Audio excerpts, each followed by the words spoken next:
Remember last year when I made a video on Modern Warfare 2? Well, in just a year, they've somehow made a new AAA game, Modern Warfare 3. Seems impossible. Because it is.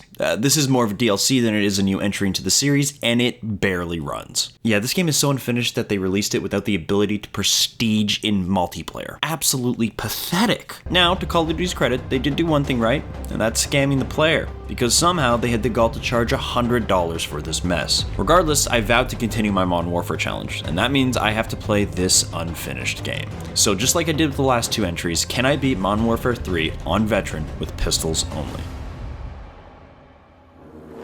The challenge is the same setup as my last two. I can only use pistols and must play on the hardest mode. Now the last two challenges were played on realism, but they forgot to add that mode. So yeah, take that as a marker of how much effort they put into making this game, because spoiler, it was not a lot. Special weapons like kill streaks or taking control of vehicles aren't going to count as fails, and neither will using throwables, although I will only be using throwables as a last resort or when I absolutely need to. The gameplay for this campaign is fairly standard for a COD game, with the exception of the new open combat missions, which I'll explain more about once I get to one. Let's start the run. The campaign starts with me taking control of a member of the elite Alpha squad. We're breaking into a Russian gulag in search of a prisoner named 627. My teammate pulls out a pistol to kill the first enemy of the game, so I assumed I would have one too, but once I switched for my primary, I find out that you don't spawn with a pistol in this mission. So, off to a great start. Usually you do, but every once in a while you'll start a mission without one, and when that happens, I just gotta melee enemies until I find one, or like right here, just wait it out and make my allies kill everybody for me. Then, I can search their still warmed corpses for a dropped Glock. Neither of these guys have one, so I just keep going. Once on the ground floor, it no longer becomes a stealth mission and we just go in guns blazing. Well, my allies do at least. I run to the back of the map and cower behind cover. Playing on Veteran means I die extremely quick, so running around and meleeing enemies until I find a pistol doesn't work, especially in open areas. Hiding and waiting until my allies kill everyone is kind of the only strat I got right now. In the last two Modern Warfares, it took a while for my allies to do this, if they were able to do it at all, but in this one that doesn't seem to be the case, and they clear the area very quick. I ran around checking every body for a pistol, but I didn't find one. Watch my friends clearly get shot a bunch of times, but the game just pretends it doesn't happen, just like how I wish I could pretend I never paid $100 for this. But I can't! Like I do for every challenge, I played through the campaign normally before starting the run, and this next section is where I thought I would get my first fail, which is why I was desperately running around trying to find a pistol on the ground a minute ago. We cut off the power to the prison and start rappelling down to the ground floor, clearing enemies as we pass each level, and without a pistol, I thought I was doomed. I figured this was going to be like the last mission in Modern Warfare 2 where the game wouldn't progress unless I killed them, but here, my teammates were able to carry me through it. All I had to do is dip low enough to trigger the enemies on the next floor, then just rappel upwards and wait it out as my teammates killed everyone for me. Now, even though I could get the enemies inside killed, I was still very worried because I knew one enemy is supposed to spawn on the walkway and shoot at me. Fortunately for me, this game is trash, so he just didn't spawn.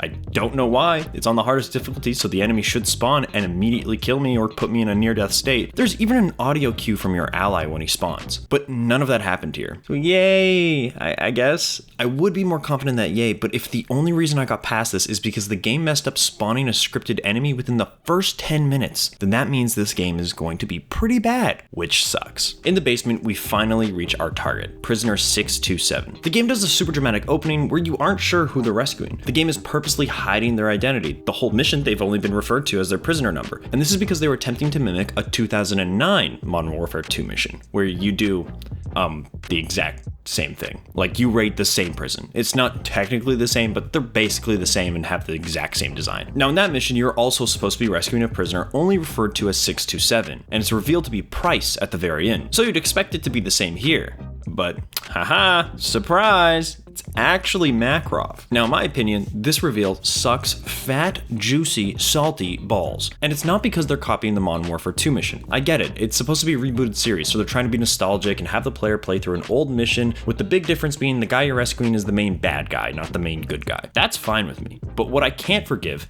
and what really makes me mad, is the fact that the entire time I have been playing as a member of a private military company that's Russian. Every single person on my team, including me, is Russian. But in order to trick the player, they make all these people not speak their native language just to make you think they are rescuing Price. Hold for Charlie to light the fire, then head for the hatch in the courtyard to move material. Alpha moving on sub-level.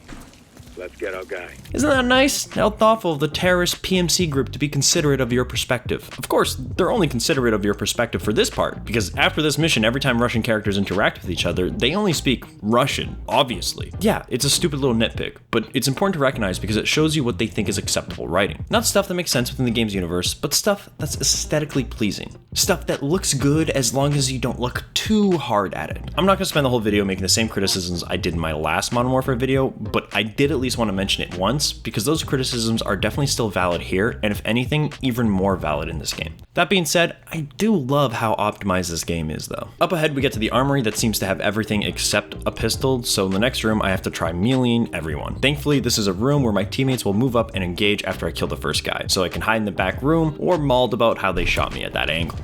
You're kidding me. My next try, I killed the first guy and then hid nearby as a second advanced on me, but he had a pistol. Freaked out because I almost died killing him, and after picking up the wrong gun like 3 times, I finally had a pistol. To make it even better, my allies cleared the rest of the room while I was getting the gun. Got on the elevator while Makarov gets mad at his second command because he stopped the elevator for a second. Makarov, just like me, wants this garbage game to be over as soon as possible with no interruptions. Shortly after, I get asked a question by the M-Man himself. They introduced this dialogue tree in the last game, I think, but there's no weight to it. Pick any option, doesn't matter, or change the game. Now that's fine. Not every player choice has to dramatically change the story. It's just for like lore and stuff mainly. But this one pissed me off because Makarov agrees with you no matter what you choose, giving 2 conflicting answers. And it's again because the writing sucks those big, fat, salty balls. Makarov's perspective and arguably his philosophy on power dynamics based on the question asked change completely depending on your answer. What should have happened is Makarov always giving one solid answer. He is not someone who would say something different to appease someone else, so why write him that way? If you choose the wrong option, he should correct you, and if you choose the right one, he would agree. Also, prisoners is definitely the right answer because the response is much better suited for the leader of a righteous extremist group. But don't worry, they don't have this problem again, not because the other dialogue trees have better writing, but because within the whole campaign, this is the only time you get one. It means nothing. It's very pointless, there's no reason to have this. Now with the pistol, I can fight my way out, and that combined with my allies clearing people very fast made it easy to get out of here. Was a bit low on ammo, but that didn't matter because that was the last fighting section. All I have to do is hide from this helicopter and then dive into the water to finish the mission.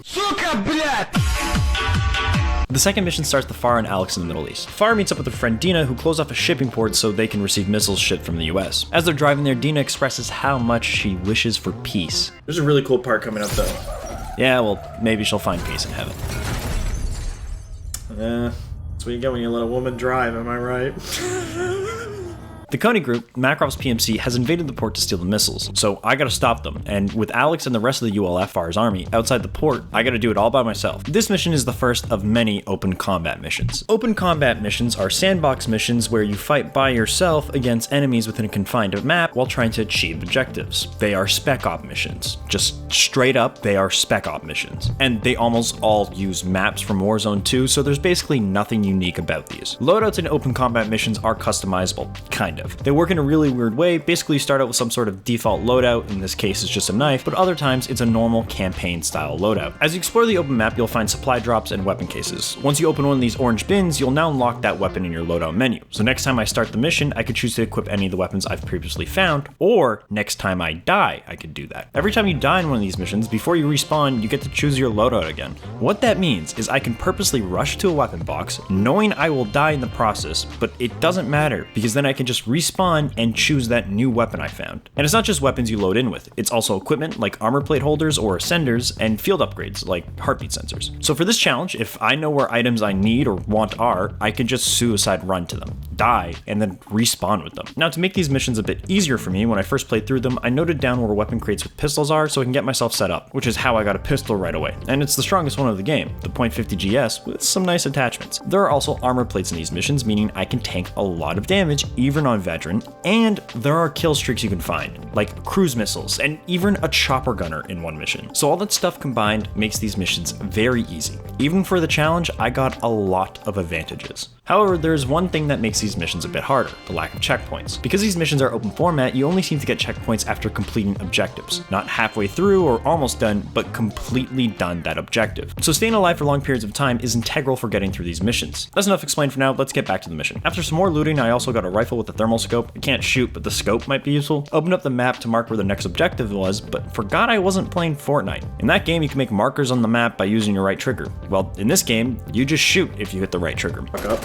Oh, yeah, the game gave you the ability to shoot while the map is open. No idea why they did that, but it f***ed me, and now the whole map is on alert. Like, why would I ever need to have the map open and shoot at the same time? Who decided this? I had to start booking it to my first objective. My cover is more blown than an elephant trying to hide in a herd of cows. Wow, that was a bad joke. I don't even think the visual helped there, to be honest. Wow. The good thing about this gun is that I can one-shot most enemies, and the good thing about the massive open map is that I always have somewhere to run. So if I keep moving, I should be able to avoid getting cornered. Got upstairs and hit in a stall to avoid a grenade, and stayed in the washroom to clear out enemies on the floor. The armor really saves my life here, and stops me from entering a near-death state as often as I normally do. Because of that, the footage almost looks like I'm playing on easy and not the pain Olympics that is a COD game on veteran. Got another armor slot and the manifest before jumping at the window and flying to the next objective. I just grabbed the intel and location of shipping containers with the missiles, and now I have to grab tracking beacons on the ship to place on said containers. Now, the ship has a bunch of enemies on the deck of it, and the objective is in the front, so instead of fighting my way through it, I just zipped up this thingy so I could parachute to the front of the ship, skipping all the enemies on the outside. And it worked really well. There were only a few guys that followed me inside, so I hid in this room to fight them, but when I tried to go prone behind this desk to reload, the game thought I wanted to lie down on top of the desk and made me do that instead.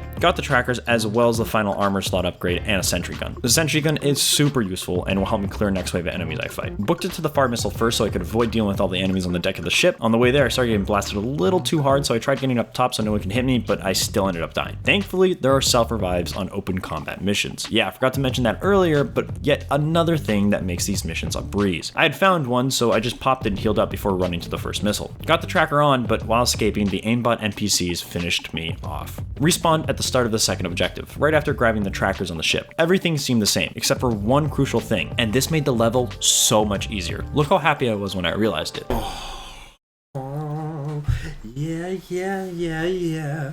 Okay, so when I respawned, the game didn't load in the same enemies that were spawned before. It only loaded in the enemies that spawned with the start of the second objective. When I started the mission, enemies were loaded onto the map at fixed spawn points. These points were mainly around the current objectives, like enemies on the ship guarding the trackers. Once triggers were hit, specifically the completion of objectives, the game would spawn more enemies. So once you move to the second part of the mission, there will be new enemies spawned in guarding the new objective. Makes sense. Now, normally in games, if you were to die after the second round of enemies respawned, when you loaded back in, it would load your current version of that game. So if I killed like half of the enemies that initially spawned, the game would remember that and take that into account and know that if I do respawn at the second checkpoint, it has to load in the new enemies plus half the old ones, the initial enemies that I didn't kill. But they didn't do that here. I don't know why, but they made it that if you load in at the second objective, only the second round of enemies would spawn, effectively despawning all surviving enemies that spawned at the start of the mission. This helped me a lot, and not just in this mission, it happens in another one too. Because of the challenge, I'm mainly running away and not fighting, so compared to a normal playthrough of this mission, there should be a lot of the initial enemies remaining, especially because I have to double back through places I've already been with additional enemies now spawned in. It should be overpopulated with enemies, but it's not, and that makes it a lot easier for me. Again, I'm only like half happy about this. The despawning made the challenge easier for me, but it only happened because the game is not well made. This is very poor game design in my opinion, which is why it typically doesn't happen. This is something that players can exploit easily. I also predict that this feature will be exploited by speedrunners if someone in the future has the will to actually speedrun this garbage. With a lot less enemies on the map, I could be more aggressive with my strats for this part. So for the first missile, I placed down the sentry gun inside of it, giving me cover while I rushed over to place the tracker. Then I started booking it to the next one, hugged the edges of the map as I rushed over, and was able to get on top and place the tracker before enemies could put me down. And because this mission ends the second you place the second tracker, I didn't need to do anything else. There should be a bunch of enemies converging to my position while shooting at me, but I guess f*** it, mission's over. So they made Far invincible and the enemies just gave up.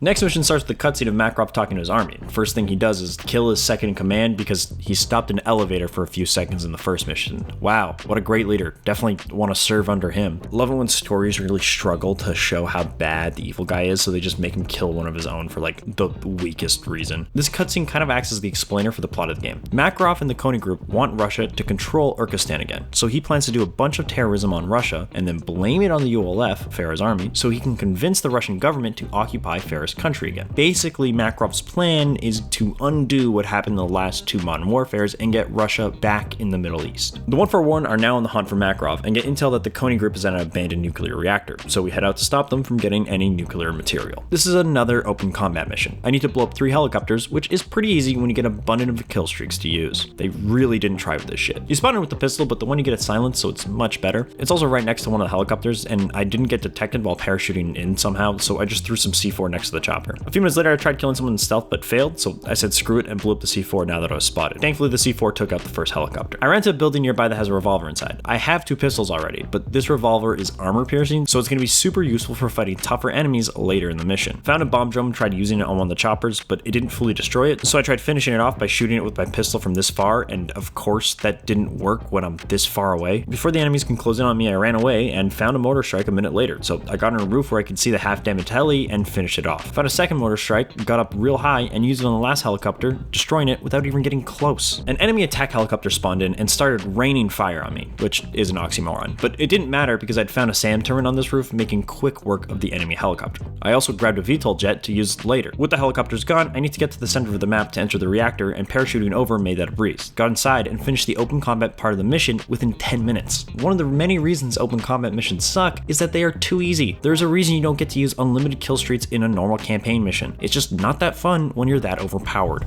The second part of the mission isn't open combat. It's a normal scripted section. You get into the core of the reactor as the Kony group are airlifting out chemical gas. The platform breaks and the chemical gas falls to the bottom, opening up. So now Price is stuck in here as the room slowly fills with gas. This is a very similar experience my girlfriend goes through when I let one rip and hold her head under the covers. One time was so bad she opted to sustain for breathing till she passed out over smelling some of my homemade mustard gas. I got very little cover in here and have to outlast the enemies until the rest of the 141 can come save me. On my first life I got distracted fighting enemies on the catwalk and didn't move in time, so the gas instant killed me. Second life I moved up to the platform, but there's no cover there. I can't go anywhere else and there are enemies shooting at me. I tried running around but got lasered and died pretty quick. The game then gives me a tip to stay in cover while getting shot at, which, you know, I couldn't do. There's no cover up there. Why did they suggest this to me? Like to rub it in my face that I'm screwed? My only hope to getting through the section is to clear as many people before moving up to the platform with no cover. Next life I didn't think I got many more people, and I even died up top again, but was able to self-revive this time, and when I got up, they just stopped being able to hit me. And a second later, the 141 gets up top and takes up the rest of the enemies.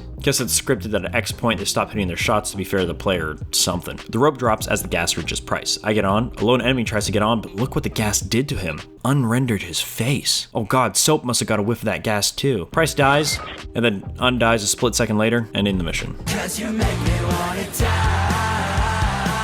The gas and the missiles are going to the same place, and we know where because of the tracking beacons Farah put on them a few missions ago. So we head into the bunkers they're being stored at to stop them from launching. Before starting the mission, there is a quick little cutscene between Price and Farah. She reveals that the ULF got the missiles from Shadow Company and General Shepard. The bad guys from the last game, they are being the good guys now, I guess. Price is hesitant to involve them, but trusts Farah's decision. First part of the mission is a stealth section where you need to get a key card to enter the missile silo. The enemies are spread apart, so at most you engage like 2 at a time. I'm even able to get close enough to take down this guy.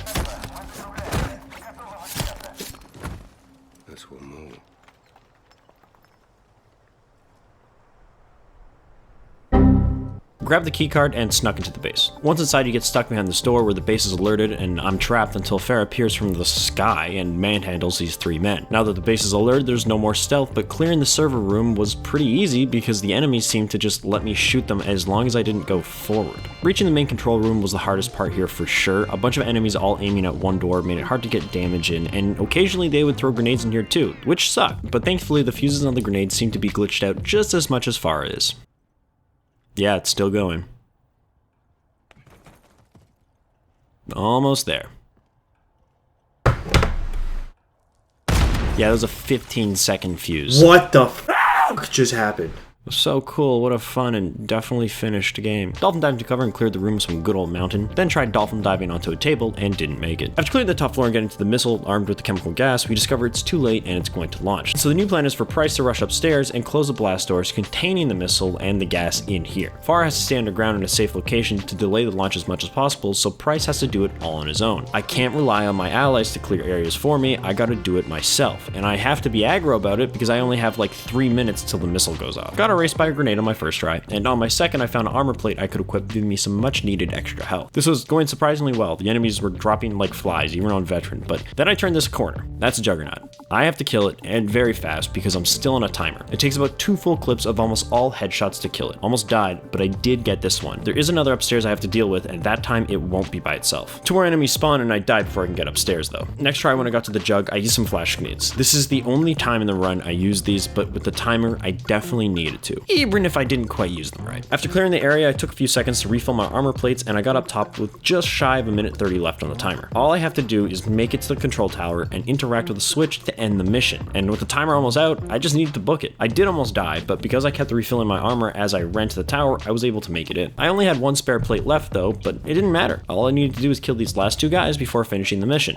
Or so I thought. The game won't let you interact with the lever until you clear the area. So all those enemies, including the jug I just ran past, now have to be killed. And I only have like 50 seconds left at this point. Most of the enemies had positioned themselves outside the tower doorway, so I was able to take out a few there, but just as I finished that, the jug had made it up the stairs. I really thought I was screwed here. Small space, big guy, large gun, but they programmed the jug like garbage. Even though it should be shooting at me constantly, even when I'm in cover like all the other enemies do, the jug would stop the second I'm out of its line of sight. And because it's using a minigun that needs to speed up for a second before it can shoot, I was able to get some hits in while it wound up. Once it started shooting, I would get back in cover, wait till it stopped shooting, and then did the same thing again, killing the jug without taking damage once. Really thought this part was going to be like the jug fight in the last mission of Modern Warfare 2019, but thank God it wasn't. Killed 2 more enemies before doing a really good owl impression. Hoo.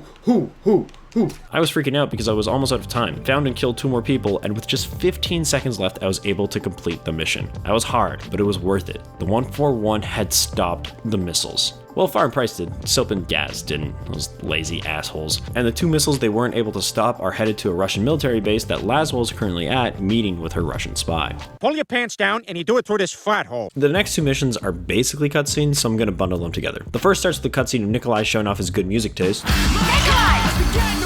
Laswell cuts off the good tunes and asks him to fly her to a nearby Russian military base so she can sneak in and meet her contact. This mission is just a walking simulator. You don't have to do anything else other than killing this one major to grab his keycard. I mean, somehow I messed it up and alerted the whole base, but I got it on my second try. Just a quick side note about this though. So after killing the Russian military major, Nikolai and Laswell say they had to do it to get his keycard, so it's justified. But this gotta be the worst spycraft on the planet. If she's trying to sneak into a military base undetected to meet her contact, then the last thing she would want to do is leave any evidence of herself being there. She needs to come and go as she was never there, otherwise she risks blowing her and or her contact's cover. So murdering a military major is just going to prompt a massive investigation into what happened and would probably end up with her or her contact being caught. Eventually someone's going to find his body with a bunch of bullet holes in its back, and the Russians are going to want to know what happened. I guess the game doesn't care about this though, because they know everyone on the base is about to die anyways, but Laswell didn't know that. Laswell's contact is Yuri. More nostalgia points for you COD fans. Yuri is one of the main playable characters from the original Modern Warfare 3. Well, not actually sure if this is supposed to be the same Yuri or not, it doesn't matter anyways. This Nosferatu looking man is only here for this one cutscene where he gives Laswell info about the chemical weapons. Before either of them can leave, the missiles from the last mission hit the base. Yuri takes the elevator out and I start running to the rooftop. These are chemical weapons, so they're melting everyone's face, but this is just a linear running section with no issues. Got to the rooftop where we get an uncomfortable shot of Laswell's ass as she jumps into the helicopter, ending the mission. Next mission starts with Makarov reading about the attack on the military base. The world has bought it and believes the attack was done by Farah's army and not the Coney group. It pans up to reveal that he's at an airport. Looks like it's time for the super hyped up No Russian 2 mission that was teased at NW2. Oh, this is gonna be so fun and definitely not just a cutscene. Oh yeah. It cuts and a new cutscene starts on the plane. I take control of a woman who is texting on the phone instead of putting her phone in airplane mode like she's supposed to.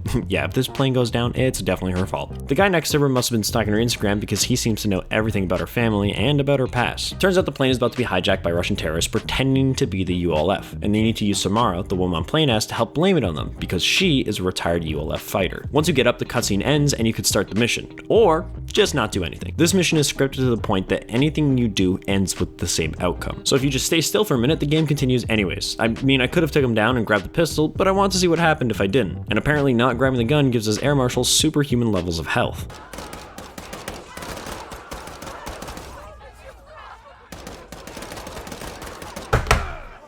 What the f- is this game? After being dragged to the front, Samara meets Makarov where he puts a suicide bomb vest on her. Now, there's absolutely no reason for Makarov to be here. I feel like it's extremely stupid and risky to have the leader of your army be involved in a suicide bombing attack, especially when he just escaped from prison and is a known terrorist being hunted already. Like, why would he risk showing his face in public or putting himself in this much danger? Couldn't he have just had his goons do this for him? But whatever, man. I don't care. Why am I acting like I care? This game is bad. Makarov leaves and Samara is sent chasing after the timer, desperately trying to stop it before it goes off. This woman tried to help, but yeah, just pressing the red button on the bomb probably isn't gonna stop it.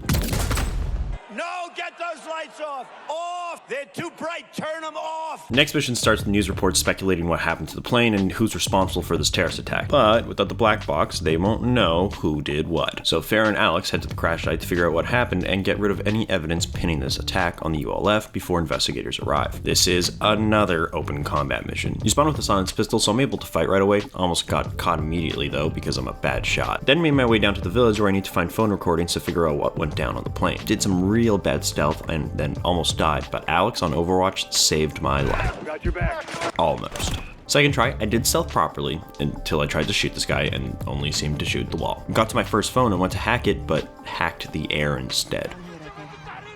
Now this level reminds me a lot of one of the last missions in Modern Warfare 2019. It's another open format type mission where you and Price sneak your way into a Russian compound, but the game added lots of cool features involving light to help keep yourself concealed in the darkness. You could shut off fuse boxes to buildings, letting you sneak through them, or just shoot out lights making the nearby areas dark where enemies couldn't see you, but you could because of your night vision goggles. You would expect them to carry over some of these interesting features, seeming as this game is just a copy and paste of assets from older COD games, but none of that is here. There are stuff that worked great for a nighttime stealth mission, but they were too lazy to transfer it over, so it just becomes a normal open combat mission just set at night. Failed being stealthy again when I tried headshotting this dude, but it turned out he had armor on. After clearing the area and hacking a sentry gun to help me out, I was able to hack the air one more time before getting the next objective. I can now wipe the black box. It was in the house next to me, so it only took me a second to do after killing the one guy guarding it. And with that done, I reached a new checkpoint. All I had to do now was get to Alex and exfil. On the way out, there's some guards blocking my path. Engaged them, but it went south faster than an engagement with Ariana Grande, and I was forced to loop around to get Alex. Now at this point he's supposed to be captured, with 3 guards holding him down, but because I went loud, the enemies had repositioned to fight me. So when I got to him, he was just on his knees with his hands behind his head like he was surrendering, but no one was around. He wouldn't get up and I couldn't interact with him. It's not like his arms are tied or something, he could just get up and help, but no, I gotta finish clearing the area. I went back down to do that, and within 10 seconds, I failed the mission because Alex was killed. Cool. Just like the first open combat mission, when I respawned at the second checkpoint, it despawned all the original enemies. So there was no one left on the map except for the 3 guards capturing Alex. The 3 that came down the hill in my last life, well, they just ceased to exist. So it made it pretty easy to get to him. Killed the guys holding Alex, and I finished the mission. And we're interviewing Nickelodeon stars Ariana Grande. Farah and Alex stopped Makarov from being able to blame the ULF for the plane crash, so now the 141 and Laswell are meeting to debrief and figure out what to do next. When talking about it, it's revealed that the 141 were the ones that originally captured him 4 years ago, and a flashback mission starts. Makarov and his boys are shooting up a stadium, so Soap and Price had to go stop him. Slammed the brakes so we wouldn't run over this lady, but after seeing her half-rendered face, I think they should have just went over her to put her out of her misery. At this point, you've seen a few clips of unrendered people appearing in my game, and it happened a lot. I'm on PS4, so I didn't expect this game to run smooth at all, but this isn't because of my own technical limitations. This is because they did not take time to optimize the game, so it runs like shit.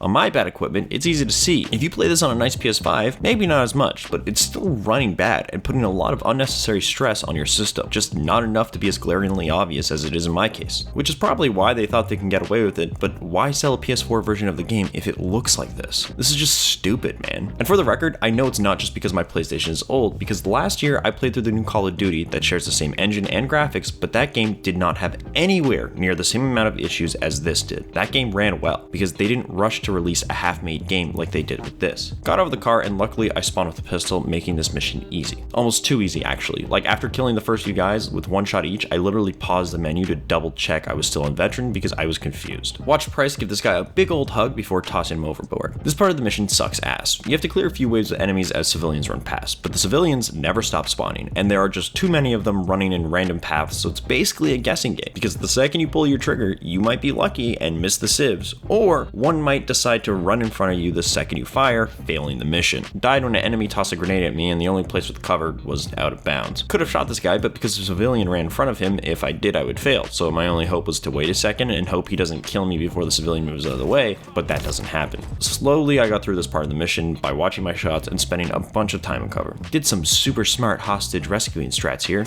and grabbed a second pistol off his body. Killed all the medics because this is an American game, so we don't believe in healthcare, and then got to the basement to find Makarov escaping in an ambulance. Put down the driver and got Makarov out of the back. In between adjusting Makarov's spine, we fight waves of enemies. The Molotov cocktails were annoying, but after a bit of repetition, I'm able to get through these fights. Spawning with a kitted pistol that has an extended mag and sight really helped me out. Tried pre-blowing up this car before the next wave of enemies spawned, but that didn't work. Still, I made it through after a few tries. Outside there's one more wave of enemies I gotta clear, but Ghost was giving me cover from a helicopter, making it easier. Tried jumping down this guy like I'm Batman, but that didn't work and I ended up like Batman's parents. I did get stuck in these last two riot shields for a bit, but I found out the enemies weren't able to cross a barrier here, where Makarov and Price were, so I was able to just shoot their ankles until they died. This last cutscene at the end of the mission is one of the funniest parts of the game. Makarov is calling all the 141 by their first names, and when he does it to General Shepard, he hits them with a southern accent, and it's just so funny.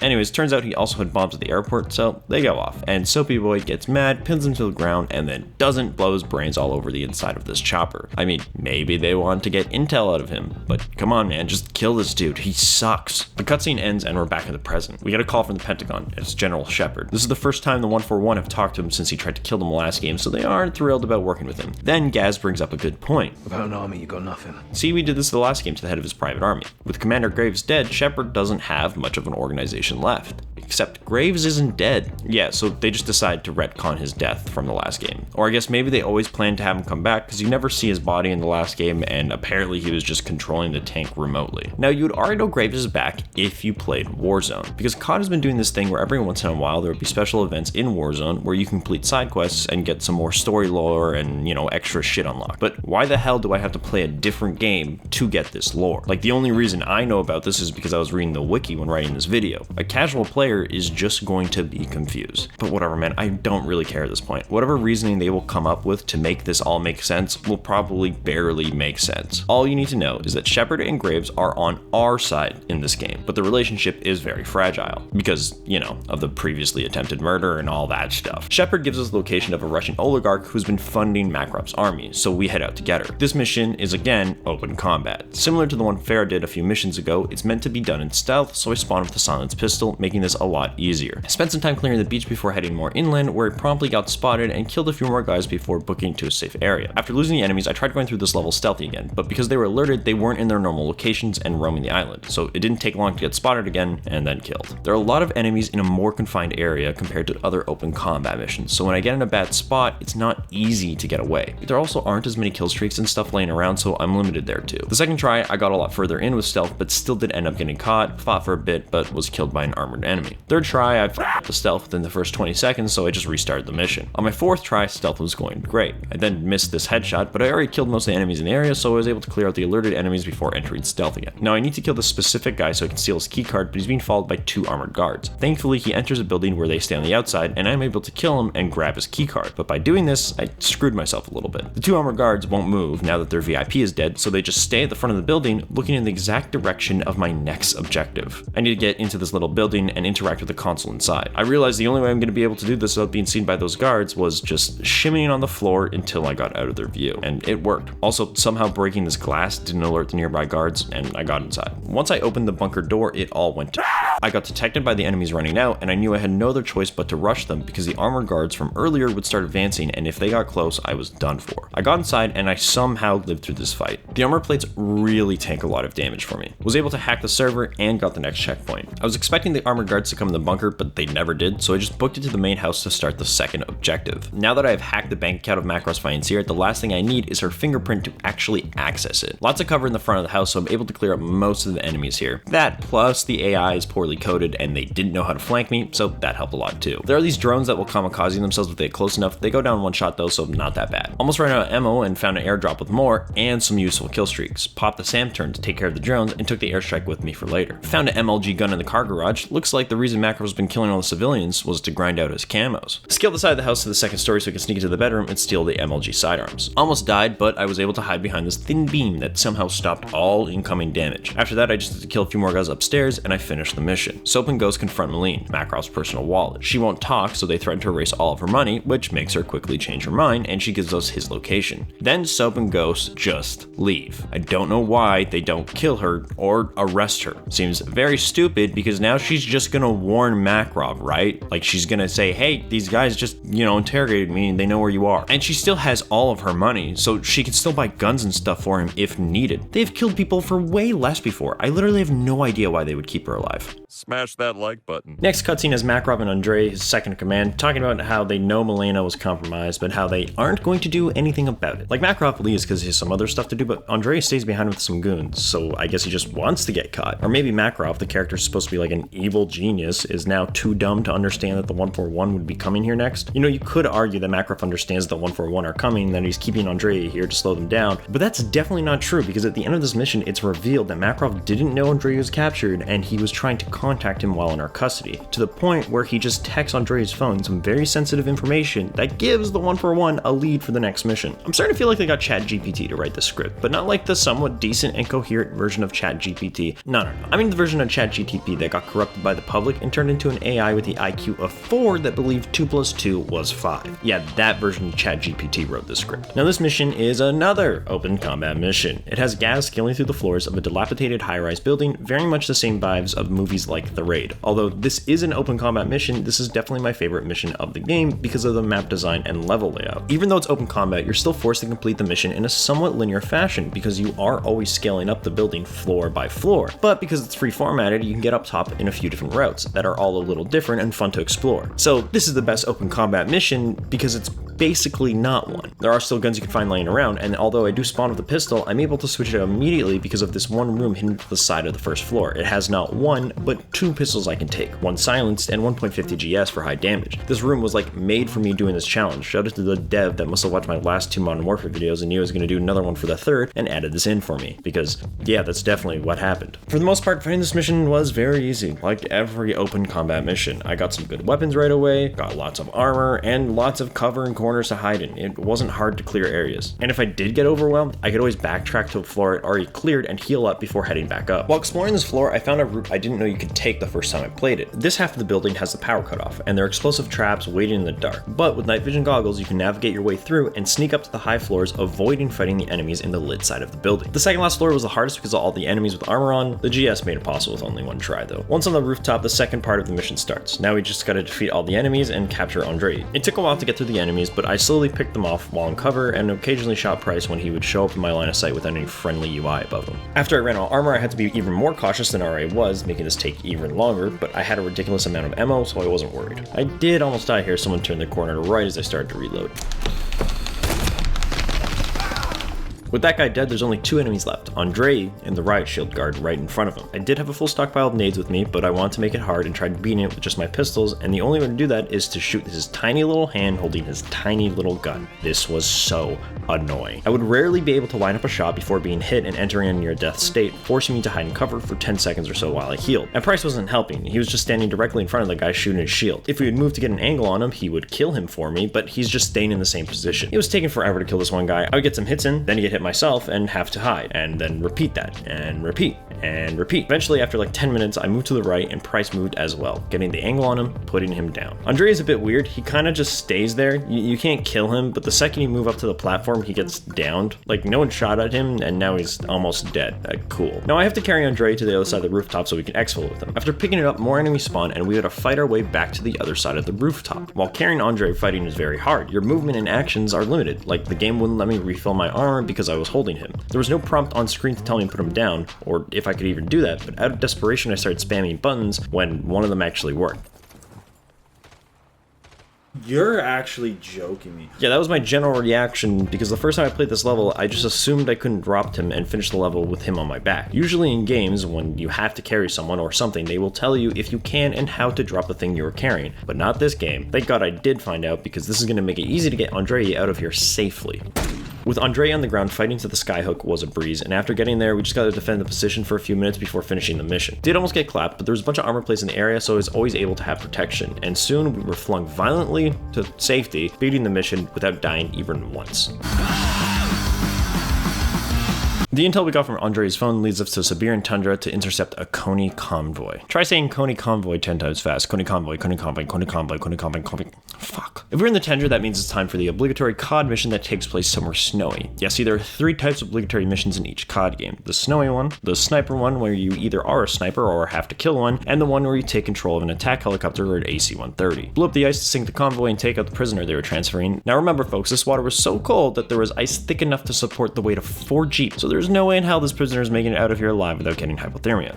Oh wait, never mind, it's General Shepard. They're just gonna give him plot armor, huh? Yeah, he looks weird here. It's because he's half rendered in, so he looks like a smooth, bald baby man with no eyebrows. Coney must have kidnapped him, somehow. They don't really explain it, but yeah, somehow the terrorist group managed to kidnap an American 4-star army general without anybody knowing. I have a pistol, so I can start fighting right away. We just have to get to the other side of the forest. There's a clearing you have to cross here. You can do it stealthy or try to fight your way through, although I tried doing it stealthy a bunch of times, I was never able to. So I'm unsure if I just suck, or if this is a scripted part where you get spotted no matter what. Once the shooting started though, I was good as dead. This section had like 4 or 5 snipers that would kill me in one shot if I was on cover, so progressing was hard. Oh hey, snipers! That's like one of the other obligatory mission thingies. 2 out of 3 now, hell yeah. There is a lot of cover here, albeit spread out, so the plan was to keep trying until I found a position where I wouldn't immediately die and start picking off enemies there. Eventually I found a way to get to the end of the clearing without dying, but the second I tried to leave, I would get shot in the back. The second time I tried, Shepard pushed up with me, giving me a checkpoint, so now I could just respawn right here. Still died at the same place every time I tried to leave, so I think it's just required to kill everyone before getting out of this area. Fortunately up here it was easy to clear the enemies, especially because being up here made my allies push up, flanking the enemies and killing most of them for me. Clearing the factory was pretty easy because of all the cover. Found a second pistol with a sight on it, and after meeting back up with Farah, we have to cross a frozen lake, beginning the section of the challenge that took me the longest to get through. Well, first my cat walked across my keyboard, so I had to give her a bit of attention or else she wouldn't stop annoying me. Oh, and I'm smelling my shirt here because it kind of smelled like shit after playing with her, so I had to quickly double check to make sure she didn't shart all over my shoulder, because yes, that has unfortunately happened before. So there are 3 reasons why this was the hardest section of the challenge. The first is snow flurries. In this mission you spawn with a gun that has a thermal sight, and you're supposed to use it for parts like this because occasionally the wind will kick up, blowing snow into the air, making it impossible to see unless you're using thermal. Now the characters in this game say the flurries will also give me extra cover because the enemies won't be able to see me either, but playing on Veteran negates that, and even though no one could see 10 feet in front of their face, I would still get shot by an enemy the second I got out of cover. So not being able to see really disadvantaged me. The second reason this section sucked was the map layout. It's basically a big U. I can go down either side, the left with cargo boxes and a boat, or the right with the docks, but enemies spawn on both sides no matter what. So if I go down to the left, the enemies at the docks would still be shooting at me, meaning I had to find cover that was blocking both the line of sight of enemies in front of me and to my side at all times. So sometimes when I thought it was safe, I could just randomly get shot from my side and either almost die or die. The last reason this part sucked was my allies. They wouldn't move up, and they were pretty much useless, unless the enemies happened to run up to me, but even then they still sucked. What the f***, Shepard? What the fuck? Spent a few lives trying to kill people hiding in the water here. Thought I could just keep diving every time I got close to death, but honestly this sucked because I didn't have a good shot at most enemies. One big plus was the amount of nades enemies were throwing. Well, like, kind of. This did suck and make it hard to stay in cover, but because they were frag grenades, I was able to toss some of them back, killing enemies. I don't view this as the same thing as me using my own grenades because I had no choice but to throw back the grenade. Running out of cover meant certain death, but I also did use my own grenades every once in a while because I would miss the prompt to toss an enemy grenade back and accidentally use my own. Oops. Now I'm gonna speed through this fight for you guys because it took a lot of attempts and most of them were pretty boring. But if you ever want to watch me do these things live, just give me a follow on Twitch at twitch.tv/crispy645. Okay, so this is the attempt I actually go through the lake. About 40 minutes of trying, and I didn't do anything special here. I just took my time and got lucky with the enemy routing. I did stay on the left side because it was easy to pick off the enemies on the dock from this side, and with the sighted pistol it wasn't hard in the moments I could actually see across the lake. The last part of the mission had me worried because I knew it was a spot with practically no cover. We have to hold out here and fend off waves of enemies until Nikolai picks us up. Thankfully there was a destroyed car that gave me really good cover from all the enemies, and I got through it in just a few tries. Before leaving, the 141 just extorts Shepard into giving them intel. I mean, he was probably going to do that anyways because they've all been working together to stop Makarov, but okay, whatever, just do your thing, COD. Shepard tells us Makarov is going to finish what he started in Verdansk and is planning to blow up a dam, which Ghost and Shepard head out to stop. Meanwhile, Alex tracked down the Coney's secret military base in Ferris country, so the rest of them will be heading out there to clear that out with the help of Graves and Shadow Company. Finish the game. The dam mission is first, and it's the last open combat mission of the game, thank God. 4 bombs are placed around the map, and I gotta disarm them. Spawn with a silenced pistol, so this is pretty easy. Lots of rooftops to hide on, the enemies are only densely spawned by each bomb, and kill streaks can be found everywhere. It really doesn't take me long at all. Ran into the line of sight of an enemy sentry gun, but because of my armor plates, I didn't die, quickly hacked it to be mine, and then I was able to defuse my first bomb with no problem. Ran around some more till I found this truck with a second pistol and my first armor upgrade. I got detected here, but didn't know how, so I just rushed inside to clear the 2 enemies and defuse the second bomb. While leaving here, I found the last armor upgrade. I don't know know why they put both these upgrades like right next to each other, but they did. Wait, no, that's a lie. I know why they did that. It's because this game sucks and they just didn't care. They obviously threw these stupid open combat missions together last minute, so they aren't balanced, they're pretty boring, and they have the same objectives and theatrics of a Spec Ops mission. Like, why am I able to just put a sentry gun here and kill half of the remaining enemies on the map, and then the other half can be killed with a chopper gunner kill streak you can pick up? There are no stakes to these missions. Defuse the third bomb easily because I obliterated everyone here with rocket fire minutes ago, and I had only a few people left to clear out before defusing the fourth. All that's left to do is get to the helicopter and leave. I do almost kill myself with the bomb drum, but after plating back up, I knew I was overpowered enough with my armored plates that I could just walk past these enemies to the exfil on veteran without dying and finish the mission. And like air quotes around the word mission here because calling this half-baked attempt at a full mission is very generous. This dam is literally ripped straight from Warzone, just like the reactor and the shipping harbor. And the reason I'm pissed off about this, and why honestly I hope you are too, is because they charged $100 for this game. And yeah, sure, the game isn't just this mode, but the f***ing zombies mode is a straight rip from Warzone. Half of the maps and multiplayer are maps from the 2009 f***ing Modern Warfare. And to make it worse, they even have a season's pass you can buy for $40. This is very obviously a company cutting corners and trying to save as much money as possible in development and then trying to make as much money on consumers. It is horrible.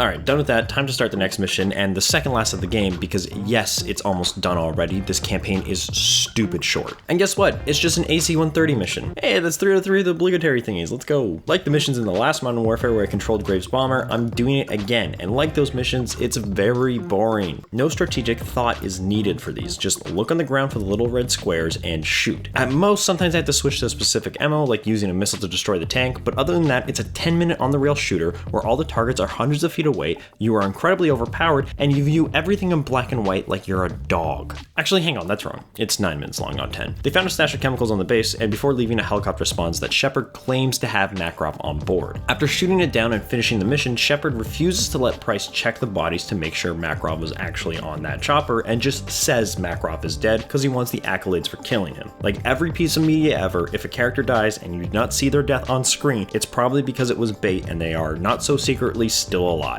Just like what happened with Graves in the last game. This isn't even good bait because literally 2 minutes later it's revealed he's still alive. Foreshadowing is a literary device that... After Shepard and Graves roleplays Phoenix Wright, the last mission starts. Laswell gets intel that the Coney are in the UK and that Makarov is still alive calling the shots. They're planning something in London, but they don't know what yet, so the 141 are going to tail a hacker to find out. Now this mission, especially because it takes place right after the last mission where Shepard forcibly declares Makarov dead, makes Shepard look even dumber than he is. Shepard's plan was to confirm his death so he can get the praise and accolades for it. He rushed this because the 141 were forcing him to admit the crimes he committed in the last game, so he needed to win and fast. But this is dumb as hell, because obviously Makarov wasn't going to stop doing terrorist attacks. Like, that's his whole thing. His spirit animal is Bin Laden, you know? So the second that it's confirmed Makarov is still around, which happens immediately because he's just gonna go forward with his plan, Shepard will look like a massive fool. If the point of fake confirming his death is to make Shepard look good, then when it's revealed that he's still alive, it will make Shepard look even worse than he already does, because not only did he not lead the team that killed the big bad guy, but it will be known that he purposely lied about it to make himself look good too. And I don't believe this is intentional writing to show Shepard is stupid. I believe this is just a plot point the writers of the game either aren't aware of or don't care about, or both. This last mission is split into 3 parts. The first where you tail the hackers, pretty boring, with the exception of the dog petting. Mostly you just follow this guy on camera to a subway tunnel. The second part where you breach an abandoned metro station to find Coney's plans is fairly easy because I spawn with the pistol, have armor plates, and have a bunch of friendly NPCs working for me. The pistol I get is a 3-burst machine gun with a 30 mag clip, so it's very easy to clear rooms. The section is short with only like 4 large rooms you have to clear, the last one being the hardest because of a sentry gun placed at the end of it, but there's a route to the right I could take leading me right behind the turret for an easy kill. Did get killed from the last guy on the level because I was looking for a second pistol on the ground, but on my second try I got through it with no problem. They found out the hacker was used to make Makarov a virus so he could control the trains, making them stop midway through the Channel Tunnel, where he will release chemical gas, killing thousands of civilians stuck down there. This begins the last part of the mission, where we head up to the tunnel to stop Makarov before it's too late. This bastard won't go down easy. Yeah, well, neither will we, sunshine.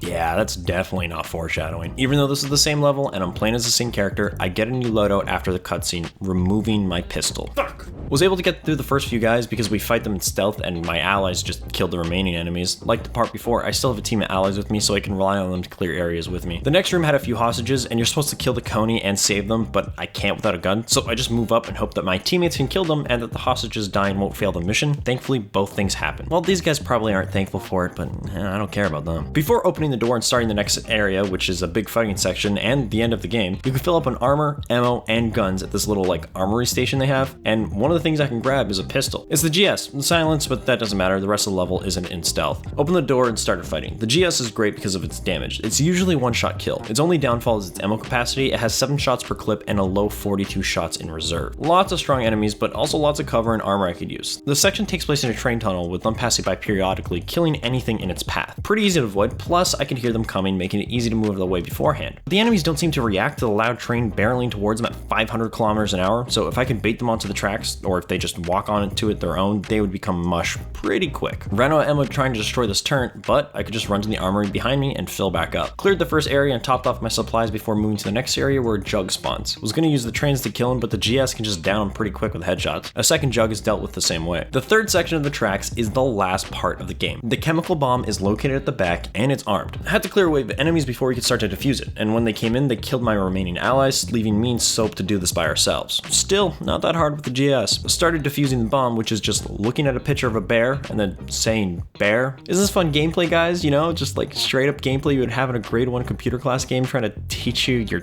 animals. Another wave spawns. I died my first time, ran out of ammo on my second, but on my third I took my time and made sure not to waste my shots clearing the remaining enemies. The next step of defusing the bomb is learning my numbers, and after telling Soap 9, Makarov spawns out of nowhere, shoots Soap, and then tries to give me a speech before ending my life. And I say try here because, well, just watch.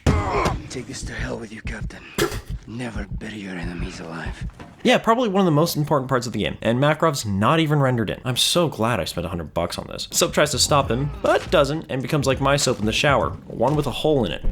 If you're wondering why my Soap has a hole in it, it's because I saw a TikTok last week that made me want to try something, but I didn't do that. I just made the hole and stopped there, because that's gross. And for the record, don't do this, the Soap will burn your pee hole. Not that like I would know or anything. Anyways, Makarov runs off before he can kill you because Ghost and Gaz finally arrive to back us up. A little too late, whatever. Defuse the bomb and finish the game. Yeah, it doesn't even end with you killing Makarov, so you know they're planning on Modern Warfare 4. Oh wait, god damn it, that means I have to play that one too. Are you fucking kidding me? I don't want to play this goddamn shit again, please. Oh my god, no, no, no. That's the end of the challenge, and I didn't fail. Didn't have to shoot a non-pistol once. Had a total playtime of 6 hours, 49 minutes, and 42 seconds, which is probably my shortest challenge, with the exception of the April Fool's one. And that makes sense, because this is a ridiculously short game. You don't even kill the main bad guy in it. Even if I didn't use kill streaks in the open combat missions, I still think I wouldn't have failed, because you were given basically unlimited ammo. So taking my time and learning enemy spawns, I don't see why it wouldn't be possible. It would have definitely taken a lot longer to do things like destroy the helicopters, though. There are 2 more cutscenes. One where they pay their respects to Soap, and another at the end of the credits where Price sneaks into Shepard's office in the middle of the night, and kills him. So that's cool. Would have been cool if the player got to play that, but a cutscene works too, especially if you're trying to make a game as fast as possible. It's a great way to cut corners, so I totally understand why COD did it. Yeah, don't buy this game. I mean, you don't need me to tell you that. The game's been out for like 2 weeks now, and everyone's saying the same thing. It's garbage. The multiplayer isn't great, and the zombies isn't actually a zombies mode at all. It's a DMZ level in the new Warzone map. It's got some charm, but like with everything in this game, it was obviously rushed and runs like shit. All the assets from the zombies mode are just ripped from Cold War Zombies. There's a reason why all the zombies assets are from a different game. It's the same reason why all the multiplayer maps are remasters of the original Modern Warfare 2 multiplayer maps, not remasters of the original Modern Warfare 3 multiplayer maps. I mean, that would have made so much more sense, right? In the intro of the video, I said this game was way more of a DLC than an actual game, and I wasn't joking when I said that. That's what it was originally supposed to be. Post Vanguard, so like late 2021, Sledgehammer Games were working on a sequel to Advanced Warfare. I don't know why, because that game really sucked, and I don't think you can rehire the main bad guy anymore. But that is the game that gave us the immortal meme press F to pay respects. Shortly into production, Activision came to their senses and decided to shelve the project, assigning Sledgehammer to make a DLC for the upcoming 2022 Modern Warfare 2 that featured a small campaign taking place in Mexico and a bunch of multiplayer content. Seems pretty dumb to hire a different development company to make the DLC for Modern Warfare 2. Probably would have made more sense if Infinity Ward, the guys that actually made Modern Warfare 2, would also make the DLC. But don't worry, the bad decisions don't stop there. In summer 2022, Activision made Sledgehammer reboot the entire project and shift from making a DLC to a full sequel featuring Makarov as the main bad guy, giving them only 16 months to finish the game, which is nowhere near enough time to finish the project. Oh, and then Treyarch were thrown in the mix and tasked with making a zombies mode for Modern Warfare 3, also with a very limited time frame, which is why all the assets from the zombies mode are just copied from the last Treyarch zombie game, Cold War. This whole game is a failure because of the disorganized and uncritical decision making of a board of executives that don't care about the quality of their product, their workers' well-being, or the consumer's opinion. Why the hell are the guys not making the game, Activision, telling the guys making the game, development companies like Sledgehammer, what to do? This structure obviously doesn't make sense. The people writing the stories, coming up with the gameplay ideas, and actually working to code it all are gonna know what's best for the game's future, not some a-holes in suits that just want to make money and watch their own stock portfolios rise. You know, this is one of the reasons why indie games often release in a much better state than AAA games nowadays. They don't have a controlling board of greedy freaks telling them to completely change the game 5 times and then only giving them half the required time to develop it. I don't know, man, this is just like exhausting to write because I genuinely did not have fun playing this game, and I didn't have fun rewatching the footage either. Like, the last mission of COD games is usually an epic climax where you play through some insane action set pieces, but in this one, it's just a normal level with a short and very boring camera section first, and the overall level takes like 10 minutes at most, taking place in these closed gray spaces. It just sucks and is the exact opposite thing you expect from COD, but it's what we got. Like, just to compare it to an older COD game for all those that need a reminder of how good these games could be, I'm gonna play the last 30 seconds of the Gulag mission from the original Modern Warfare 2 so you can experience how cinematic and action-packed these missions can be. For context, all you need to know is that they're desperately trying to escape the prison before it collapses. It's a dead end! 6-4! I can't see you! I can't see you! Punch it down!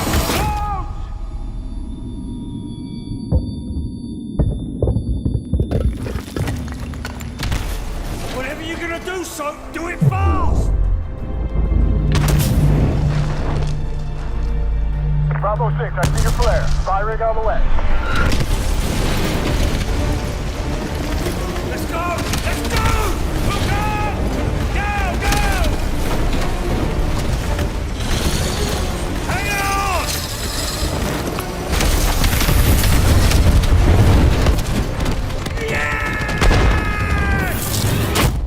Shout out to AF Guides HD on YouTube for that clip. But you see how these games can make you feel like you're playing through a Michael Bay movie if they wanted to. That's why this sucks, because even though the technology has just gotten better and the COD brand has just become more popular and has even more resources to create projects, the games are just getting significantly worse year over year, all in the service of a lower bottom line. At this point, I don't trust a AAA game unless it's been delayed a bunch to polish it off. If you liked the video, you know, like the video, I appreciate you for watching regardless. Again, follow me on Twitch at twitch.tv/crispy645 to watch me stream these challenges. I swear the next video won't be 20 minutes of me shitting on a game, okay? See you guys soon. That's where the trouble began. That smile. That damn smile.